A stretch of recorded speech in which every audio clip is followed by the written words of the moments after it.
Hello there folks, and thanks for joining me at my tying bench once again. Today's fly, I'm going to tie up a dry fly here. It's called the usual. You may or may have not seen it. It's a wild looking fly. It's not the prettiest fly for sure, but it definitely does catch fish. And it's just you use the whole fly is made up of the hair and underfur on a snowshoe hare foot here. And it's a very simple fly to tie, but definitely a fish catcher. I've had a lot of luck on it over the years, and I definitely have a place in my fly box for these. So I thought I'd share this with you here and show you how I tie it up, and we'll get this guy the vise and get started here. And I'm tying them on a size 12, and I usually go, that's the largest I'll usually tie them, from a 12, and I tie them down to a 16. So we'll get the size 12 dry fly hook locked in here, a 94840 Must-Head. But just go ahead and use your favorite dry fly hook that you like to use. And as far as thread color, it never really seemed to matter. I've tied it in any different color thread. I'm sure the trout don't mind. It doesn't bother them at all. You just use whatever color thread you wish. But I'm using a 6/0 dry fly thread, of course, Danville.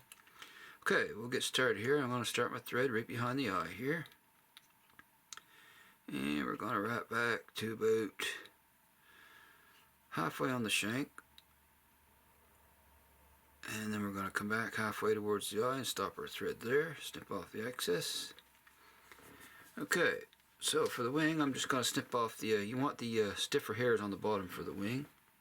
You may get a little under fur too, but we're going to pull that out for our body. So we don't want too much of the under fur, and we'll just snip out enough for the wing. Decent sized wing on it. Okay, and I don't stack this here stuff. Because you want the buggier the better for this fly. And I'll measure that up about the length of the hook shank and tie it down with a pinch wrap here. A couple pinch wraps, nice and tight. Wrap back a few wraps and back towards the wing.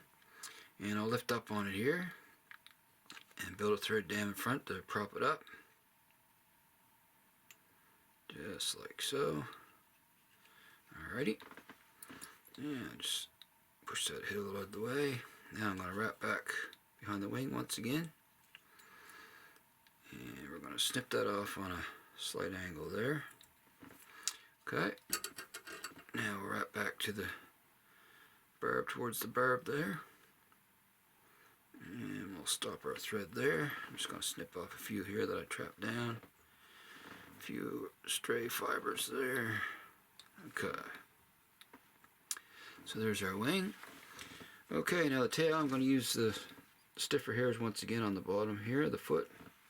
That's, if I can see it, show you on here, right along there. That's what you want for the wing and the tail. So I'll snip about the same amount for the tail as I have for the wing, pretty much. Okay. Just get that ready to tie in here, folks. Alrighty. Yeah, I'll measure that up about the hook shank length, and we'll tie that in on top, just like so.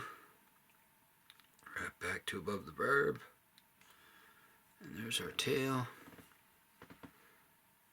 Okay, and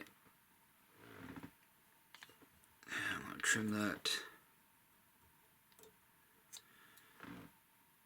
back a little bit, the extra fibers there. Okay, now we'll just move forward and secure that down nice and tight, just like so. Then come back. Now we just got to dub the body and the thorax, and that's all there is to it. There's not a lot to this fly, but one of the simple flies that are definitely effective. I've used it a lot during different mayfly hatches and had a lot of luck on it. Okay, well, I got a little bit of the tacky wax here, but any dubbing wax will do the trick. And we'll dub on a noodle here, and you want that a little bit of taper going towards the wing there, so you want the noodle a little thicker at the end before we wrap it here. Let's dub that on. Get it on as tight as you can there. Alright. That looks pretty good there, folks. So, alright, I'm going to wrap that. Start right in front of the tail, then we're going to wrap forward You can see I got a slight taper there as I'm going. Okay, tighten that up a little. Then we're going to move the wing ahead or back and wrap in front there. Just like so. And there we are. Simple as that. There's not much to it, folks. Snip off a few stray hairs. And all there is left to do is a wet finish and it's a done deal. So I'm just going to, before I do that, I'm just going to build a small little hit up here. Don't need a lot of wraps. Alright. And I'll probably throw in a couple wet finishes on this guy. There's one. Snug it down tight. Come in with another one. 3 or 4 turns is fine. Okay, there we go. Seat the knot, and then I'll come in and snip off my excess thread. Alright, now just fiddle with that wing a little bit there, make sure it looks good. And there we have it. Another size 12 usual.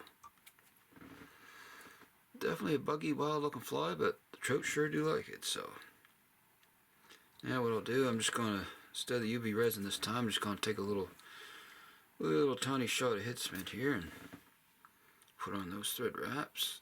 Just a little tiny shot. There we go. Make sure the eye's clear. Alright, that's good. And like I was saying, if you have a rabbit's foot, definitely tie some of these up and make room for them in your fly box. If you haven't tied them before or tried them, definitely whip some up and give them a try the next upcoming season. I think you'll be pleasantly surprised how effective they are. So there we have it. So anyways, like I always mention, if you haven't seen any of my videos yet, first time viewing, and you'd like to see more, hit that good old subscribe button there and throw a like in if you wish to. And any comments you have, put them down below. I always read all your comments that you write, so appreciate that. And until next time, folks, happy tying out there, and I'll see you all again soon. So long for now.